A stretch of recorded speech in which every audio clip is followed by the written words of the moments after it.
Eu queria convidar quem está ouvindo a gente agora para fazer um exercício rápido, mas bem visceral de imaginação, Opa, adoro esses exercícios. né?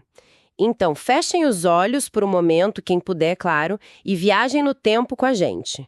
Voltem alguns milênios na história da humanidade. Pensem, tipo, num cenário no Egito Antigo, ou talvez nas trincheiras de um campo de batalha bem antigo, sabe? Cenário de guerra total. Isso. E imaginem a dura realidade de uma cirurgia emergencial nessa época. O cenário é de uma ferida aberta, latejante e, bom, a missão é fechar isso o mais rápido possível para evitar que o paciente sangre até a morte. E o detalhe, né? Obviamente não tem centro cirúrgico com pressão negativa. Nada, não tem esterilização, não tem absolutamente nenhuma anestesia.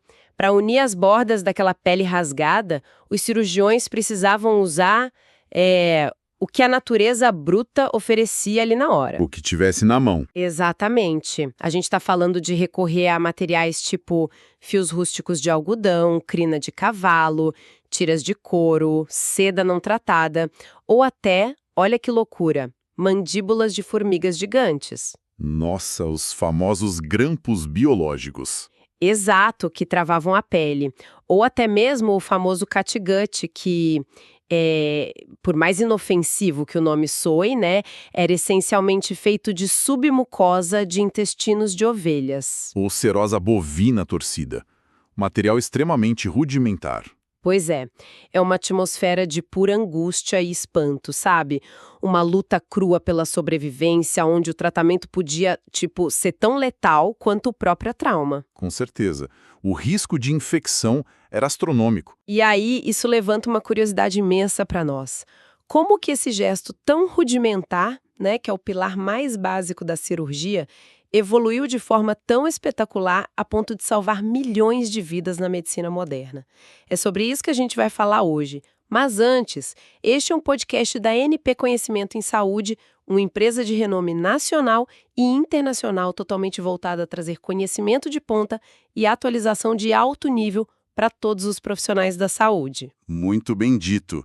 E essa imagem brutal lá do início é o ponto de partida perfeito para a gente entender o tamanho do abismo tecnológico que a gente cruzou, né? Com certeza. Porque, assim, a sutura, na sua essência mais primitiva, sempre foi uma tentativa mecânica de imitar a biologia, de tentar forçar o corpo a se curar mais rápido do que a própria ferida conseguiria sozinha. Aham, dá aquele empurrãozinho na cascata de coagulação, né? Exato. Mas a questão crítica é que, naqueles primórdios, o cirurgião estava inserindo um corpo estranho, massivo e repleto de antígenos diretamente numa ferida aberta. O foco era puramente fechar o buraco. Ninguém entendia nada de resposta imunológica. Zero. Ninguém pensava em microbiologia. Inserir tipo um pedaço de intestino de ovelha no abdômen humano era essencialmente uma roleta russa imunológica. Uma roleta russa, perfeito.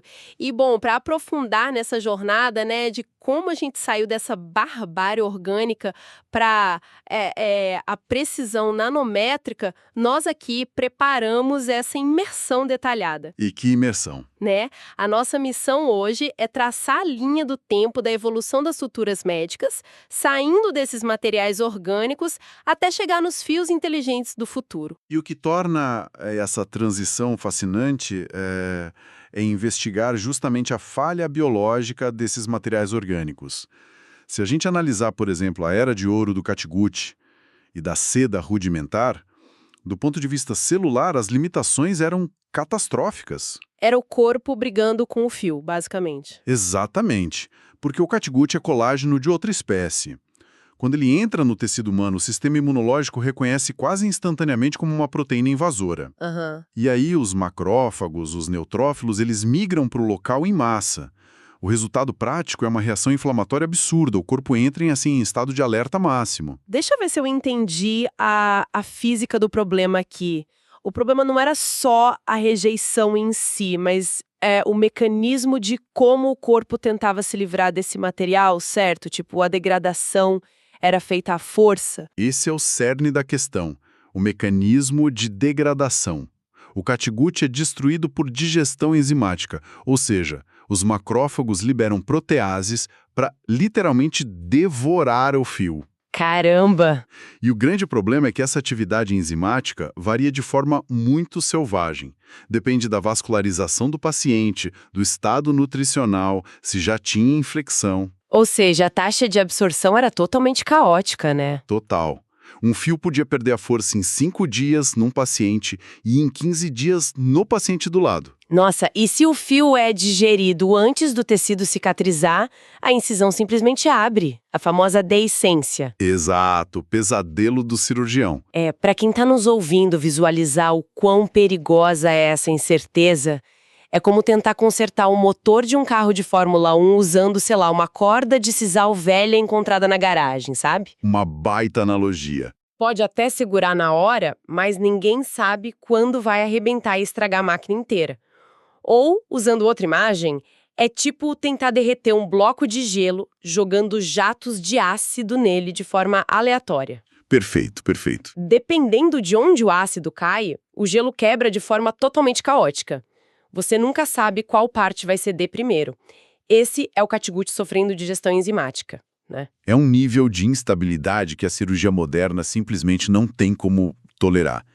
E foi isso que forçou a ciência dos materiais a buscar uma solução que, bom, tirasse o controle das mãos do sistema imunológico imprevisível e colocasse nas mãos da química pura. A gente precisava de previsibilidade matemática, né? Isso. A medicina precisava ditar as regras.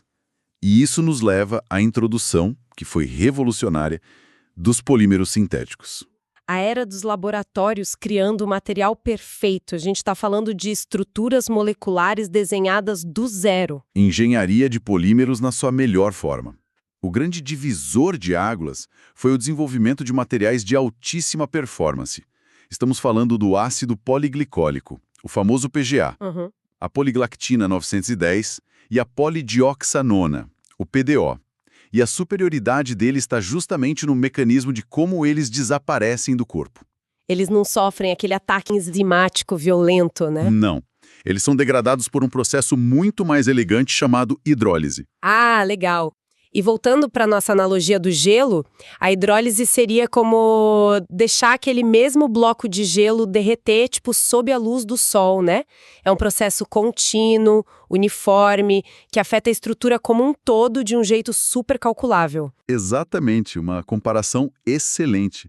Na hidrólise, a própria água dos fluidos do corpo penetra no polímero e vai quebrando as ligações químicas de forma constante, linear, sabe?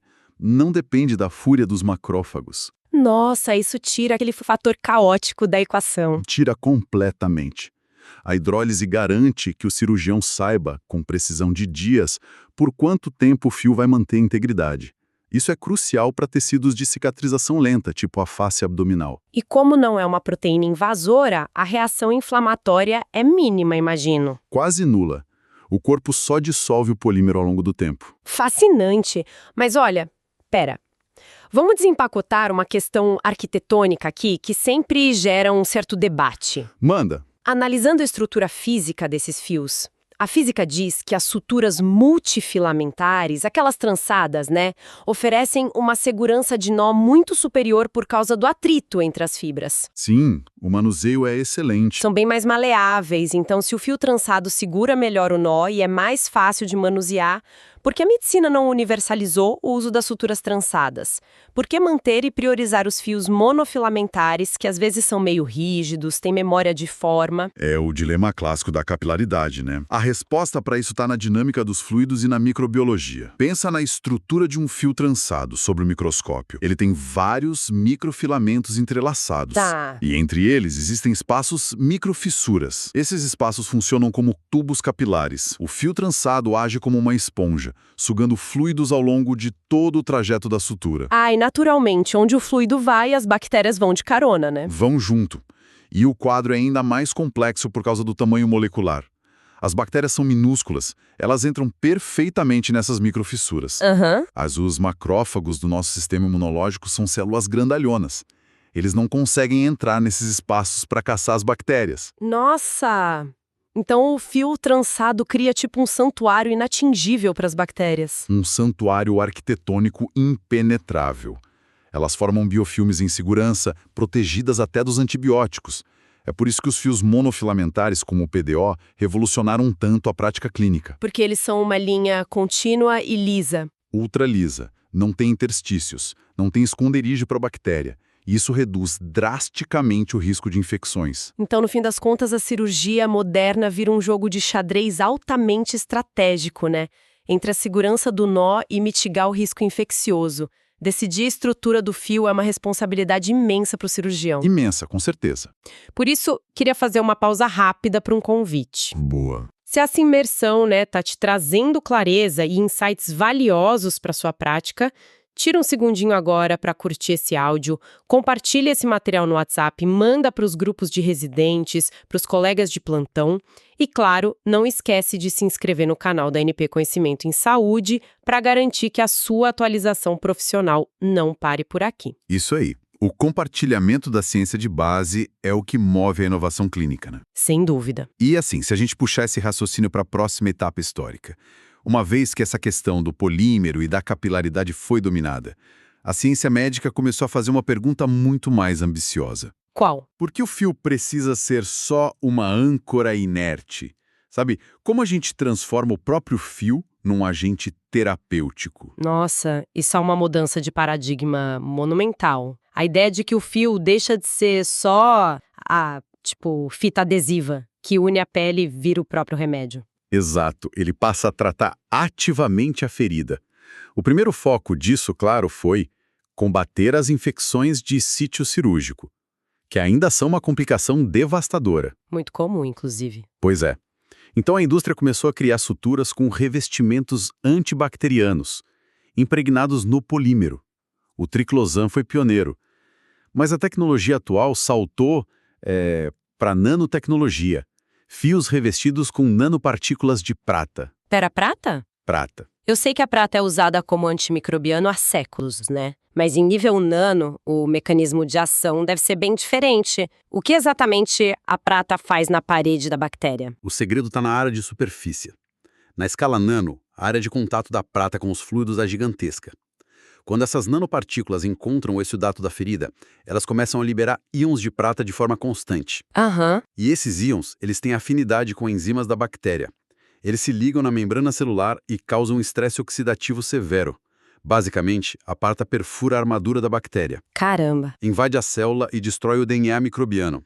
E o mais impressionante, sem apresentar citotoxicidade significativa para os fibroblastos humanos que estão ali reconstruindo o tecido. É de uma precisão assustadora. O fio oblitera a bactéria e protege a célula humana. Muito cirúrgico, né? Literalmente. E bom, pelo que consta nas nossas fontes, a matriz do fio se tornou um vetor de entrega universal, certo? Temos as suturas farmacológicas entregando outras coisas também. Sim, a matriz polimérica provou ser um excelente veículo de entrega local.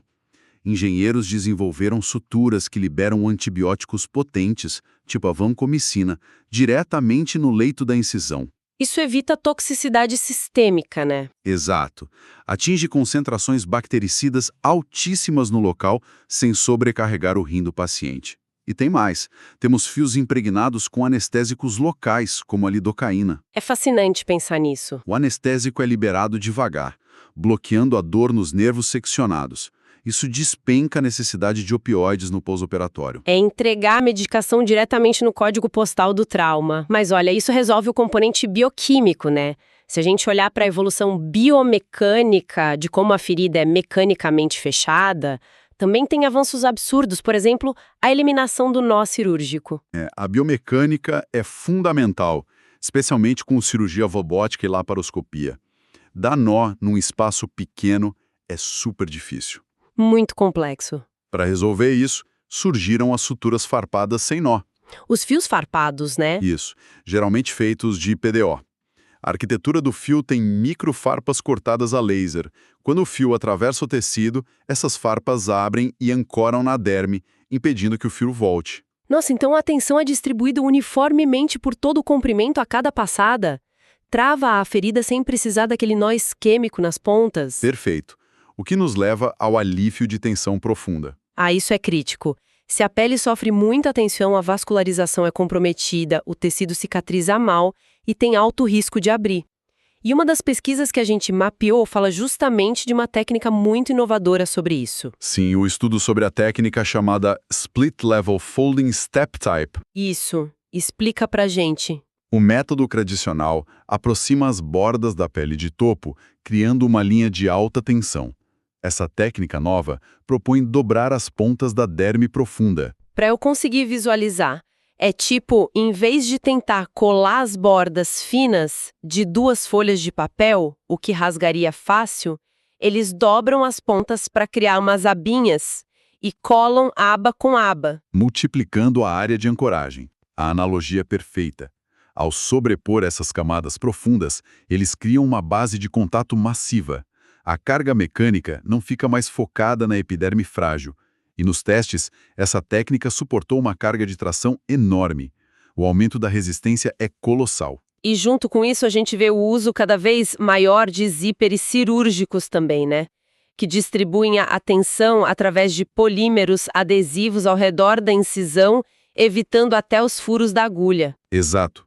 Um arsenal impressionante de alívio de tensão. Mas confesso que a parte dessa nossa imersão que mais parece, assim, ficção científica é quando a biologia e a microeletrônica viram parte intrínseca do fio, o que nos aguarda nessa fronteira regenerativa. Aí é o salto monumental da medicina regenerativa. O uso de suturas semeadas com células-tronco mesenquimais. Nossa! O problema da terapia celular sempre foi que você injeta as células e elas são lavadas pelos fluidos do corpo, né? O fio polimérico resolve isso. Ele funciona como um microhabitat.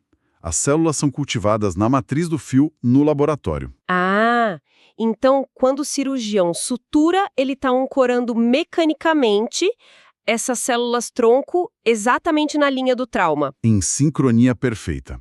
Tem estudos mostrando resultados incríveis no reparo de miocárdio após infarto e em tendões crônicos. O fio dá a tensão elástica que o tendão precisa e as células-tronco começam a reconstruir o tecido ao redor do fio. Meu Deus, e a integração tecnológica não para aí, né? Porque agora a gente tem telemetria com as Smart Sutures, as suturas inteligentes. A fusão de fio com semicondutores. Como que funciona eletrônica num espaço tão ínfimo? É microengenharia pura. A gente tem fios de nitinol que se ajustam sozinhos com o calor do grupo humano, aos 37 graus. Mas o espetáculo real são as suturas com microsensores de silício, membranas de platina e microaquecedores de ouro integrados no fio. Espera, aquecedores de ouro dentro da ferida. Isso significa que o fio coleta dados e responde ativamente de dentro do tecido? De forma totalmente autônoma. O fio monitora pH, temperatura, oxigenação. Se o pH cai de forma sutil, pode ser um biofilme se formando, dias antes de dar febre no paciente. Nossa! E o fio manda um alerta direto para o celular do cirurgião. É muito Black Mirror, só que pro bem. Muito. E tem mais. Se a cicatrização estagnar, os microaquecedores de ouro podem ser ativados de fora, aumentando a temperatura local e inundando o local de reparo com oxigênio e nutrientes através da vasodilatação. Tudo isso, tipo farpas a laser, nanoplasta, sensores de platina, células-tronco, é deslumbrante. Mas eu preciso trazer a discussão de volta para a realidade dura dos hospitais escola aqui no Brasil. Realidade difícil, né? Muito. Com o custo desses materiais de hipertecnologia, surge um gargalo educacional absurdo. Como que um residente de cirurgia desenvolve a destreza tátil sem falir o hospital? Eles não podem praticar em simuladores que gastam milhares de reais, né? Esse é o ponto vital. A gente não pode esquecer da democratização do treinamento. Se a mão do cirurgião falhar e ele der um nó muito apertado, o tecido necrosa, mesmo com a sutura mais inteligente do mundo. A técnica continua sendo a base. Sim. E historicamente, simuladores eram muito caros. É aqui que entra a pesquisa nacional. Nas nossas fontes, a gente mapeou um estudo excepcional da Universidade Estadual do Pará. Ciência brasileira focada em resolver problema real, eu adoro isso. Conta pra gente, qual foi a alquimia dos materiais que eles usaram para replicar a pele humana? Eles criaram um simulador de bancada validado com materiais super simples. Uma mistura de 20 gramas de silicone acético com 11 gramas de amido de milho. Amido de milho? Pois é. O silicone sozinho é muito elástico, rasga fácil. O amido de milho age quebrando essa elasticidade, mimetizando a resistência exata da agulha atravessando a derme humana. E o mais impressionante, sabe quanto custou cada placa simuladora? Chuta aí, uns R$20. R$1,53. R$1,53. Gente, isso é um valor irrisório.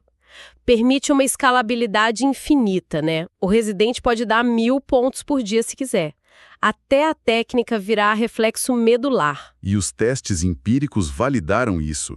Os estudantes de medicina melhoraram vertiginosamente o tempo de execução e a habilidade depois de usar esses simuladores de baixo custo. O domínio da técnica manual é insubstituível. Nenhuma sutura com microchip vai consertar uma borda de pele evertida do jeito errado. Que jornada, né? A gente mapeou bem essa ascensão. Saímos das cordas orgânicas que causavam choque inflamatório. Passamos pelos polímeros sintéticos e a hidrólise. Avançamos para suturas que matam bactérias com prata e chegamos na fronteira dos sensores teciduais. Tudo isso sem esquecer da formação acessível. É o controle científico sobre a imprevisibilidade fisiológica, né? O objetivo nunca foi só fechar a pele, mas garantir a regeneração com a menor morbidade possível. Exato. E para coroar nossa análise, eu queria deixar um pensamento aqui para todo mundo que acompanha a gente, pensando nas implicações disso. Se a gente já tem suturas que medem temperatura ativamente, avisam sobre a infecção e liberam remédio sozinhas, será que no futuro muito próximo o uso rotineiro dessas tecnologias vai permitir a alta hospitalar quase imediata após cirurgias super complexas? É uma grande possibilidade. Imagina um cenário onde o próprio fio de sutura atua como um médico residente ali, ó, silencioso, gerando telemetria em tempo real direto para o celular da equipe médica, enquanto o paciente se recupera seguro na própria casa. Esse é o grande ponto de inflexão na economia da saúde. Transferir o monitoramento da UTI direto para o tecido do paciente. A sutura vai redefinir a logística da recuperação pós-cirúrgica. E com essa projeção de um futuro focado na deshospitalização e na tecnologia, a gente encerra a nossa imersão de hoje. Queria deixar o nosso convite aberto para que cada colega que nos ouve continue explorando o riquíssimo catálogo científico da nossa marca. Com certeza aproveitem muito. Não deixem de escutar os outros podcasts e assistir aos vídeos educativos disponíveis nos canais da NP Conhecimento em Saúde. Continuem sempre cultivando a curiosidade científica e investindo na atualização profissional. Um grande abraço para todo mundo e até a nossa próxima exploração. Um abraço, pessoal. Até a próxima.